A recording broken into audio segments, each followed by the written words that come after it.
আসসালামু আলাইকুম। আজকে আমি আলোচনা করব কোন বাদাম আমাদের হার্টের জন্য ভালো আর বাদাম কিভাবে খেলে সেটি আমাদের হার্টের জন্য খারাপ এই বিষয় নিয়ে। স্বাস্থ্য উপকারী যেকোনো বিষয়ে জানতে অবশ্যই চ্যানেলটি সাবস্ক্রাইব করে রাখুন। পাশে থাকা বেল আইকনটি প্রেস করতে ভুলবেন না। আর যারা ফেসবুক থেকে ভিডিওটি দেখছেন তারা অবশ্যই পেজটি ফলো দিয়ে রাখবেন। মূল আলোচনায় যাই।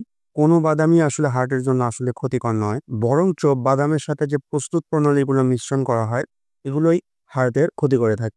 হার্টের জন্য সেরা বাদাম বলতে বিশেষজ্ঞরা প্রায় সকল ধরনের বাদামকেই উপকারী বলেছেন, কারণ এগুলোতে থাকে মনোস্যাচুরেটেড ও পলি আনস্যাচুরেটেড ফ্যাট, ফাইবার এবং শক্তিশালী অ্যান্টিঅক্সিডেন্ট। এই উপাদানগুলো শরীরের কোলেস্টেরলের পরিমাণকে কমিয়ে থাকে এবং রক্তনালীকে সুস্থ রাখে। সাধারণত আমরা যে ধরনের বাদাম খেয়ে থাকি, কাজু বাদাম, কাঠবাদাম, আখরোট, পেস্তা, চীনা বাদাম ইত্যাদি, এই সবগুলো বাদামই ফ্যাট, ফাইবার এবং পরিপূর্ণ অ্যান্টিঅক্সিডেন্ট বিদ্যমান, যা হার্টের জন্য খুবই উপকার। আর এগুলো প্রত্যেকেই আমাদের শরীরের এলডিএল বা খারাপ কোলেস্টেরল কমিয়ে থাকে। এছাড়াও আখরোট ওমেগা-3 অ্যাসিড দিয়ে পরিপূর্ণ, যা হার্টের ছন্দ ও ধমনীর স্বাস্থ্যের জন্য অত্যন্ত প্রয়োজন। তারপরে হচ্ছে কাঠবাদাম, এটি ভিটামিন ই ও ম্যাগনেসিয়ামে ভরপুর। এটি রক্তচাপ নিয়ন্ত্রণ করে, পাশাপাশি শরীরে কোলেস্টেরল কমিয়ে থাকে। আরো একটি বাদাম পেস্তা বাদাম, এটিতে প্রচুর পরিমাণে পটাশিয়াম রয়েছে। এটি রক্তচাপ কমানোর পাশাপাশি হৃৎপিণ্ডের স্বাস্থ্যের উন্নতির বিশেষ ভূমিকা রাখে। এক কথায় বলতে গেলে প্রত্যেকটা বাদামই হার্টের জন্য খুবই উপকার।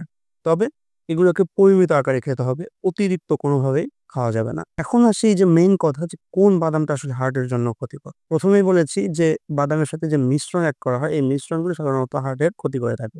অতিরিক্ত লবণযুক্ত বাদাম, অনেকে বাদাম খাওয়ার সময় প্রচুর পরিমাণে লবণ খায়, এটি একটি সমস্যা।